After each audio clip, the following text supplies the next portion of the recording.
I'm Bashabi Fraser and I'm based in Edinburgh, and this poem is about my two cities, Kolkata and Edinburgh. The Homing Bird, published in a book with the same title, The Homing Bird. Part 1, Kolkata. Kolkata, do you miss me?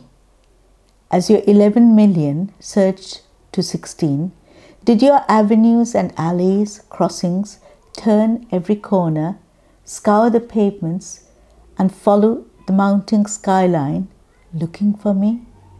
As your electric trains brought thousands every day and spilt them like lentils scuttling across market spaces, entering your factories, shops and kitchens, did you ever stop for breath, to steal a moment of calm, to think of me?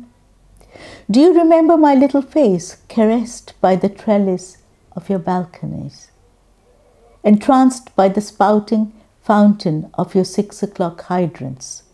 Do you remember your Maidan mists, the taste of your burnt clay cha, cloying my morning outings as the charwalla was swallowed by the mysterious fronds of haze and sinuously wound round Victoria Memorial and St. Paul's Cathedral?